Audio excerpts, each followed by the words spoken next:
Charts, defined as visual symbols summarizing, comparing, constructing, or performing other helpful services in explaining the subject matter.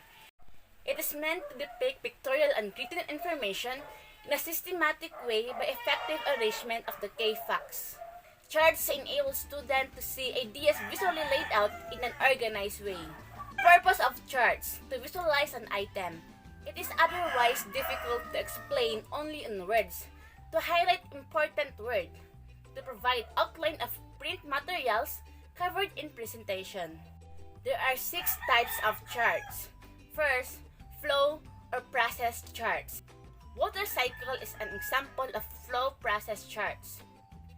It shows a sequence, procedure, or a flow of a process. Second, classification charts. It shows the classification or categorization of plant or flower.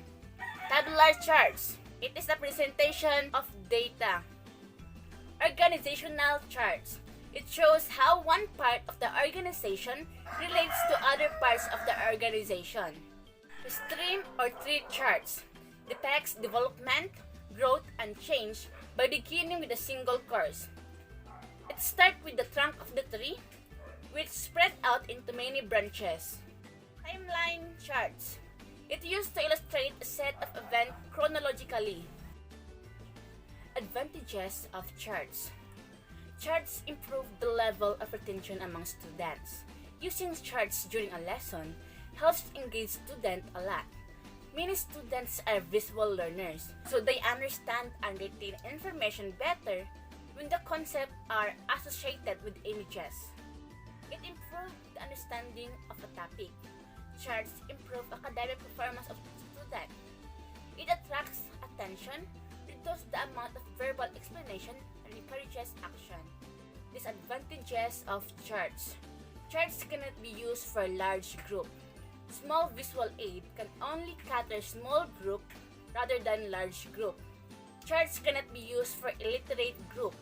Charts is time consuming. Making a charts needs a lot of time. Charts cannot show motion. Websites. A group of World Wide Web pages usually contain hyperlinks to each other and are made available online by an individual, company, educational institution, government, or organization. Website is a set of data and information about a particular subject which is available on the internet. Educational websites can include websites that have games, videos, or topic-related resources that act as tools to enhance learning and supplement classroom teaching. These are some examples of educational websites that can be used in teaching science. Khan Academy provides free educational content in the form of instructional videos and practice exercises covering different subjects. OER Commons or Open Educational Resources, a public digital library of open educational content that allows you to explore, create, and collaborate with educators around the world to improve curriculum. Read, Write, Think offers a wide variety of classroom and professional development resources. CK12, time-saving teaching tools and free textbook for K-12 educators. Discovery Education provides tons of standards-aligned resources, tools to enhance student thinking skills. Advantages of website.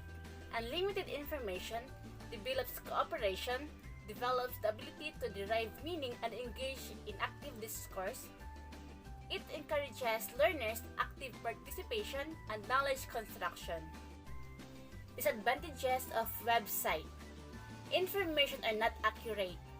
There's a lot of spam and advertising, risk privacy, and should digital literate. Books contains comprehensive information about a course or a subject that a student needs to get through the academic year. Books help teachers to maintain uniformity in teaching standard for different classes. Books help teachers to design their lesson plan and enable a hassle-free teaching learning experience.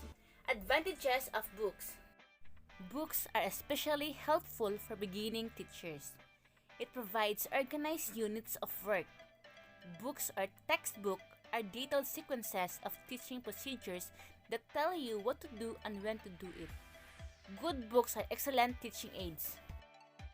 Disadvantage of book. Book is old or outdated. Book doesn't tend to be low or fact-based. Information shared with students is not current or relevant. Some books may fail to arouse student interest. Bulletin board. Bulletin board is usually stationary on a wall or it can be movable.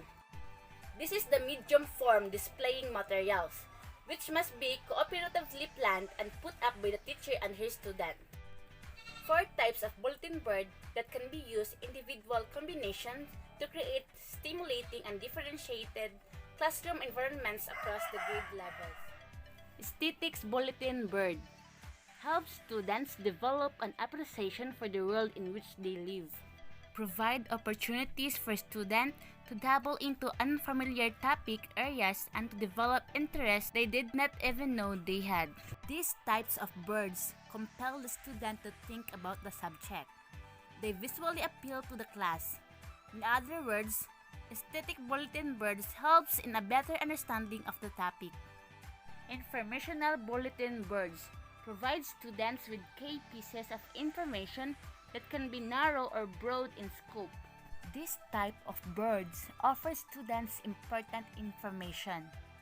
The matter is usually limited, thus, it only enlists the details enough to direct students. Sharing bulletin board provide a common wall space for students to display their work generated from the lessons, unit, and project of the core curriculum. Sharing boards encourage a positive class culture. Students share their work and thoughts on this board. They encompasses everyone and make students feel like they belong.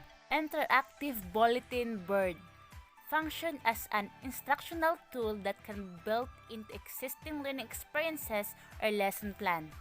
As the name suggests, these boards encourage students to partake in class activities. They contain matter which the students fill up. Meanwhile, they also answer queries. Advantages of bulletin board. It can preview the lesson to be presented as a way of motivating the students. The attractive display can add life and color to a drab room atmosphere. A display can allow a number of students to browse over in content at the time. Disadvantages of bulletin board. A good one needs time, plan, and execute. If hurried, the display may fail in conveying the message desired.